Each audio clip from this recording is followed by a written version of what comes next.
Hello friends, आज मैं आपको चार वेरिएबल के बूलियन फंक्शन को के मैप से कैसे सिंप्लीफाई करते हैं उसके बारे में बताऊंगा। मान लीजिए आपके पास एक ये बूलियन फंक्शन है चार वेरिएबल का, ए बी सी डी चार वेरिएबल है और इसके अंदर ये टर्म्स दी हुई हैं A B bar C bar D plus A bar B bar C bar D bar plus A B C bar D plus A bar B C D plus A B C D plus A B C bar D plus A B bar C D bar plus A bar B bar C D bar plus A bar B C bar D. अब हम इसको simplify करना है के map की मदद से। तो जैसा कि हमें मालूम है कि अगर चार वेरिएबल का के मैप है तो इसमें नंबर ऑफ डिवीजन जो होंगे, नंबर ऑफ डिवीजन वो कितने होंगे? वो होंगे 2 की पावर 4 यानी कि 16 डिवीजन होंगे। तो मान लीजिए हमने यहाँ पे 16 डिवीजन का एक के मैप बनाया।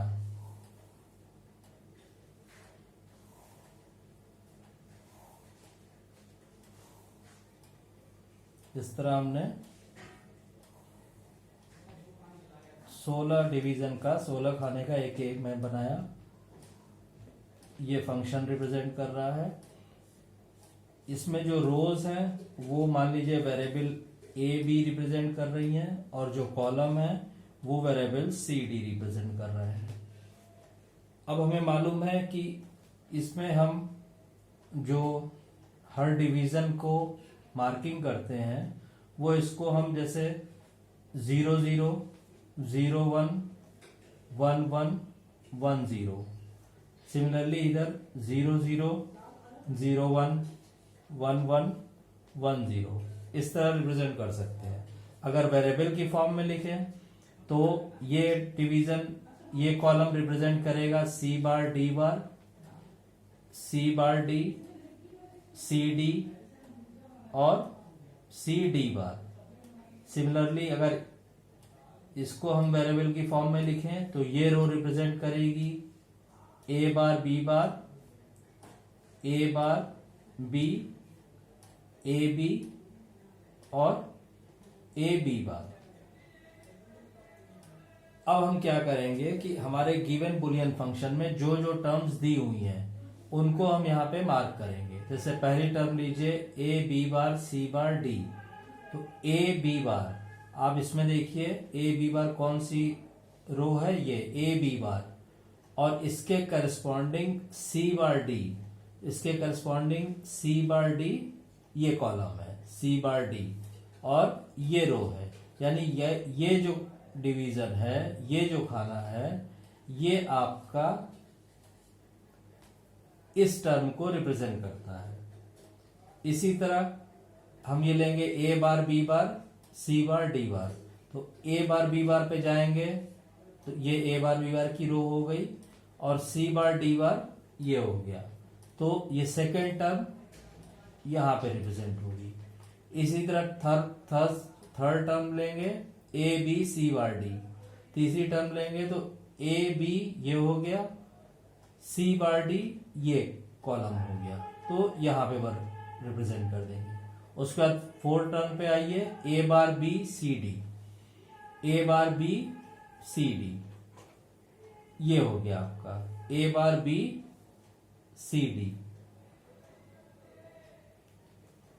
उसके बाद नेक्स्ट पे आइए A B C D, A B C D ये टर्म हो गई। फिर A B C bar D, A B C bar D ये टर्म देखिए, ये यहां पे A B C bar D, A B C bar D ये डुप्लीकेट टर्म है तो इसको दोबारा नहीं मार्क करेंगे। ये आपका एक बार ऑलरेडी हो चुकी है, क्योंकि बूलियन अलजेब्रा में हम जानते हैं कि x plus x is equal to Boolean's law से x, तो इसको दोबारा रिप्रेजेंट करने की जरूरत नहीं है। नेक्स्ट टर्म आप लीजिए A B bar C D bar, A B bar C D bar ये टर्म आ गई आपकी यहां पे। उसके बाद नेक्स्ट टर्म लीजिए A bar B bar C D bar, A bar B bar C D bar ये टर्म आ गई। ठीक है, नेक्स्ट आप लीजिए ये ए bar B C bar D, ए bar B C bar D, ये टर्म आ गई।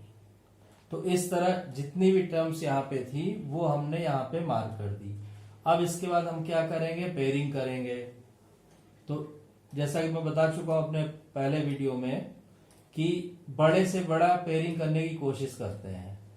तो इसमें देखिए जो सबसे बड़ा ग्रुप बन सकता है वो 8 का तो 16 का बन नहीं सकता है, 8 का बन नहीं सकता है, 4 की पॉसिबिलिटी है। तो 4 का इसमें जो सबसे बड़ा ग्रुप बनता दिख रहा है वो ये है। एक पेयरिंग ये हो गई, इसको बोलते हैं क्वाड। एक क्वाड ये बन गया वंस का। उसके बाद देखिए और तो कोई 4 का बनेगा नहीं, क्योंकि जो पेयरिंग होती है वो या तो हॉरिजॉन्टली हो सकती है या तो ऊपर से नीचे की ओर हो सकती है, डायगोनली नहीं हो सकती है। उसके बाद दूसरा पेयर हम बनाएंगे इस वन और इस वन का, ये एक पेयर हो गया। तो अब आ जाइए इस पे, इन दोनों का नहीं बन सकता क्योंकि बीच में ये खाना खाली है। तो या तो आप इसके साथ इसको बना लें और इसके साथ इसको बना लें। तो 1 और 2 ये बन चुके हैं। तीसरा हमने बना लिया ये और ये तीसरी पेयरिंग हो गई। इसकी और इसकी नहीं हो सकती क्योंकि ये डायगोनल है। और चौथी पेयरिंग हो गई, ये वन अभी रह गया है इस वन की और इस वन के साथ।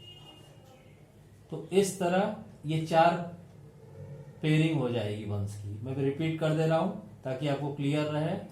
एक हमने ये क्वाड बनाया, 1 2 3 4, इस तरह 4 पेयरिंग हो गई यहां पे। अब हम फंक्शन सिंप्लीफाइड फंक्शन लिखेंगे। तो जैसा कि आप जानते हैं कि किसी भी ग्रुप में, पेयर में, क्वाड में हम लेफ्ट टू राइट ट्रेवल करेंगे या ऊपर से नीचे की ओर ट्रेवल करेंगे। और उसमें हम ये देखेंगे कि जो वेरिएबल नहीं चेंज हो रहा है उसको हम यहां पे लिखेंगे। तो जैसे पहले हम क्वाड को लेते हैं, तो क्वाड में आप देखिए पहले हम लेफ्ट टू राइट ट्रेवल करेंगे या ऊपर से नीचे ट्रेवल कर, पहले ऊपर से नीचे ट्रेवल करेंगे। तो यहाँ ये ए बार बी है, यहाँ ए बी है, तो इसमें बी नहीं चेंज हो रहा है तो ये हमने बी लिख दिया। उसके बाद लेफ्ट टू राइट ट्रेवल करेंगे, ऊपर देखिए सी बार डी सी डी, इसमें डी नहीं चेंज हो रहा है तो हम यहाँ पे डी लिख देंगे। तो ये पहली टर्म इस क्वाड से आ गई। उसके बाद सेकंड लीजिए, मान लीजिए हमने कहा कि ये पेयर लिया हमने। अब इसमें देखेंगे अगर इस पेयर में तो ए बार बी बार तो यहां पे भी है और इसी रो में ए बार बी बार यहां पे भी है। तो ए बार बी बार हम ऐसे ही लिख देंगे।